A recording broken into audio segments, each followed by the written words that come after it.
বেরাদার, আমাদেরকে জানতে হবে, বুঝতে হবে যে আল্লাহ তাবারক ওয়া তাআলা সমস্ত জিনিসকে সৃষ্টি করার পূর্বে কাকে সৃষ্টি করেছেন, কি জিনিসকে সৃষ্টি করেছেন।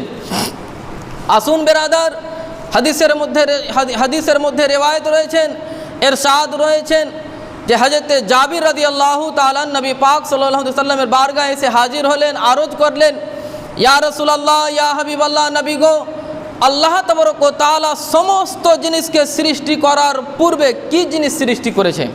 একটি প্রশ্ন করলো নবী পাক সাল্লাল্লাহু আলাইহি ওয়াসাল্লামকে, ইয়া রাসূলুল্লাহ, আল্লাহ তাবারক ওয়া তাআলা সমস্ত জিনিসকে সৃষ্টি করার পূর্বে কি জিনিস সৃষ্টি করেছেন। বিরাদার মিল্লাত ইসলামিয়া, নবী পাক সাল্লাল্লাহু আলাইহি ওয়াসাল্লাম ইরশাদ করছেন, ইয়া জাবির, ইন্নাল্লাহ তাআলা খালাকা ক্বাবলাল আশিয়াই নূরান নাবিয়াকা মিন নূরিহি ওয়া লাম ইয়াকুন ফি যালিকাল ওয়াক্তি লাউহুন ওয়ালা কালামুন ওয়ালা জান্নাতুন ওয়ালা নারুন ওয়ালা সামাউন ওয়ালা আরদুন ওয়ালা শামসুন ওয়ালা কামারুন ওয়ালা জিন্নুন ওয়ালা ইনসুন। বলুন সুবহানাল্লাহ। হে জাবির, আল্লাহ তাবারক ওয়া তাআলা সমস্ত জিনিস সৃষ্টি করার পূর্বে সর্বপ্রথমে তোমার নবী মুস্তাফা সাল্লাল্লাহু আলাইহি ওয়াসাল্লামের নূরকে সৃষ্টি করেছেন।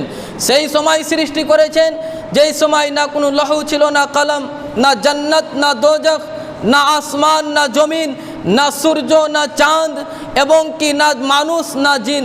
যখন কিছুই যখন ছিল না, তখন আল্লাহ তাবারক ওয়া তাআলা তোমার হাবিবের, তোমার নবীর নূরকে সৃষ্টি করেছেন।